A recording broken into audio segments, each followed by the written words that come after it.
नागपुर में शुक्रवार को एग्रोविजन कृषि प्रदर्शनी का उद्घाटन केंद्रीय कृषि मंत्री शिवराज सिंह चौहान के हाथों किया गया। केंद्रीय मंत्री नितिन गडकरी की संकल्पना से बीते 15 साल से नागपुर में राष्ट्रीय स्तर पर कृषि प्रदर्शनी का आयोजन किया जा रहा है। 21 से 24 नवंबर तक चलने वाले इस कृषि प्रदर्शनी में किसानों के लिए विविध कार्यशालाओं का आयोजन किया गया है। इस दौरान केंद्रीय मंत्री नितिन गडकरी ने मीडिया से बातचीत करते हुए बताया कि विदर्भ यह संतरे के लिए मशहूर है। आने वाले दिनों में संतरा यह फसल किसानों के लिए गेम चेंजर साबित होगी। नागपुर विश्वविद्यालय के मैदान पर आयोजित इस राष्ट्रीय स्तर की कृषि प्रदर्शनी में किसानों के लिए विभिन्न कंपनी के स्टॉल्स लगाए गए हैं। विविध विषयों पर कार्यशालाएं आयोजित की गई हैं, जिसमें विशेष व्यक्ति किसानों को मार्गदर्शन करेंगे।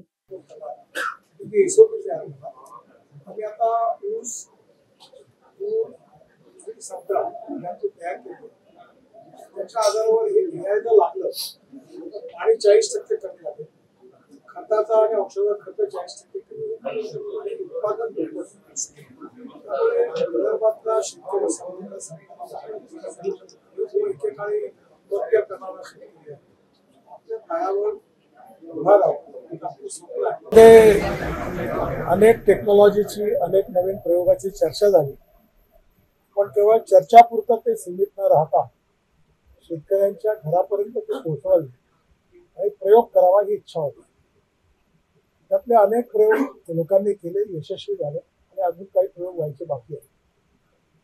विशेषतः व्हॅलेन्शियामध्ये स्पेनला संत्र्याच्या बाबतीमध्ये जे 70-80 शेतकरी आम्ही गेलो, तो यावेळेचा एक्सपेरिमेंट फारच यशस्वी झाला आणि मोठ्या प्रमाणात विदर्भातलं जे एकरी उत्पन्न 3 ते 5 टन आहे ते 25 ते 30 टन व्हॅलेन्शियामध्ये स्पेनमध्ये, इस्रायलमध्ये 25 टन.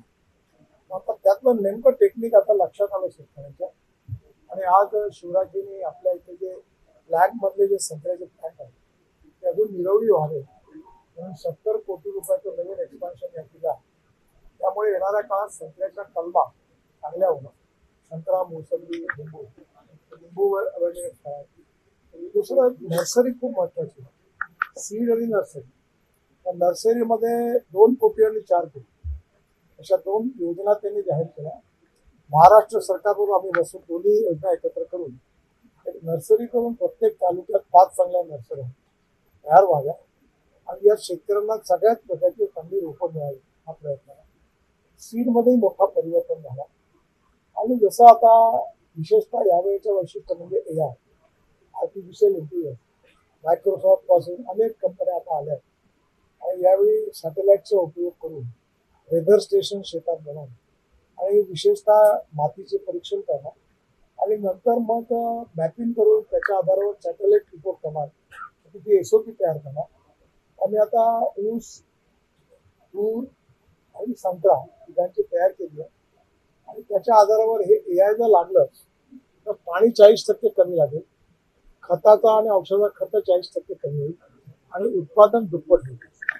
त्यामुळे विदर्भातला शेतकरी समृद्ध संपन्न व्हावा आणि जो एकेकाळी आत्महत्या करणारा शेतकरी आहे तो आपल्या पायावर उभा राहावा हे आमचं स्वप्न आहे.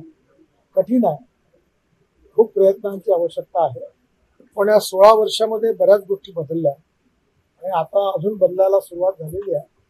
त्यामुळे आशेचा किरण आहे की एक दिवस इथला जो बळीराजा आहे हा नक्कीच समृद्ध संपन्न होईल आणि एकही शेतकऱ्याला आत्महत्या करण्याची वेळ येणार नाही.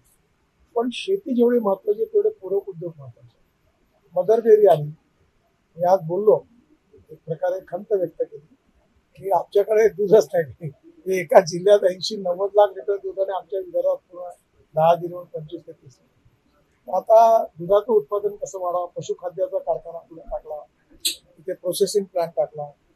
आता आपण दूध घेण्याचे सेंटर्स टाकतोय मेळघाट पासून गडचिरोलीपर्यंत. जसं पोल्ट्री फार्म आहे किंवा गोट फार्म आहे तसं काऊ फार्म तयार करायचा आणि एम्ब्रिओ ट्रान्सफर करून 2 लिटरच्या गाईपासून 12 लिटर पदार्थाची गोरी तयार करायची आणि तर 100% गोरीच होते. ते तंत्रज्ञान पॉप्युलर करणं. 6,500 मालगुजारी तलाव आहे तिथे प्रॉन्सचं उत्पादन करून त्याचं एक्सपोर्ट करणं. वनशेतीच्या जी बाबतीत विदर्भातल्या स्ट्रेंथ आणि विकनेसेसचा अभ्यास करून ज्या स्ट्रेंथ आहे त्या वाढवणं आणि विकनेसेस कमी करून त्यात शेतकरी कसा अजून मजबूत होईल असा प्रयत्न आहे. खूप चांगला रिस्पॉन्स शेतकऱ्यांचा आहे. खूप गर्दी आहे, निदर्शन नाही फक्त. आणि मला अनेक लोकांना की 4 दिवस कमी पडले. 40 विषयावर वर्कशॉप करा आणि या प्रयत्नाला आता फळ लागायला सुरुवात झाली आहे. मलाही आनंद आहे. पण आमचे जेवढे उद्दिष्ट ते अजून पूर्ण झाले नाहीत. जेव्हा पूर्ण होतील तेव्हा खऱ्या अर्थाने हे स्वप्न पूर्ण होईल. 16 वर्षाचा इतिहास हा कठीण आहे, खतरी आहे. अनेक प्रकारे या काम करताना अडचणी आहे. रवी बोरटकर यांच्या नेतृत्वाखाली आमच्या इथल्या अनेक शेतकऱ्यांनी मिळून मी सातत्याने 16 वर्ष प्रयत्न केले आणि आता आमदार खासदारांना सगळ्यांना बोलवतो, त्यांचं सहकार्य मिळतं, तिथल्या संस्थांचं सहकार्य मिळतं, मुख्य शेतकऱ्यांचा विश्वास आमचा ते येतात दुरून आपले पैसे खर्च करून येतात, आपली शिदोरी बांधून राहतात. बरेच लोक बसून तिकडे आपली भाकरी भाजी खाऊन राहिले. कुठे कोणाला तिकीट नाही, गाड्या नाही, कोणाची जेवायची व्यवस्था नाही, तरी देखील आपल्या प्रगतीकरता विकासाकरता तूच तुझ्या जीवनाचा शिल्पकार आहे, तुलाच तुझं जीवन बदलवायचं आहे, या भावनेतून हा प्रयोग सुरू झाला आणि आता याला उत्तम यश मिळत आहे. सगळ्यात आनंद म्हणजे सीएनजीचा ट्रॅक्टर आला, इथेनॉलचं ट्रॅक्टरचं मशीन आलं, फ्लेक्स इंजिन आलं. म्हणजे जे मी बोलत होतो 10-12 वर्ष 15 वर्ष माझ्यावर पत्रकारही विश्वास ठेवत नव्हते. सगळ्या गोष्टी वस्तू झाल्या. सगळे हार्वेस्टर, यांत्रिकीकरण, ग्रीन हाऊस, सगळ्या प्रकारचे नवीन नवीन टेक्नॉलॉजी. मला वाटतं यातून नक्कीच एक चांगला दिवस विदर्भाच्या शेतकऱ्याकरता उठवेल. मदर डेअरीचं 6 लाख लिटर दूध एक कमीत कमी 60 लाख लिटर होईल. मेळघाट पासून गडचिरोली जिल्ह्यातल्या कानाकोपऱ्यातल्या शेतकरी दुधाच्या पैशातून समृद्ध होईल. तलावांमधून फिशचं उत्पादन काढून फिशिंगची मोठी इकॉनॉमी बनेल. सगळा प्रयत्न आहे आणि तुमचंही सगळ्यांचं सहकार्य आहे. मीडियाच्या माध्यमातून जे चांगल्या गोष्टी आहेत त्या जर आपण लोकांपर्यंत पोहोचवल्या, हे नॉलेज, हे ट्रान्सफॉर्मेशन हे लोकांपर्यंत जाईल.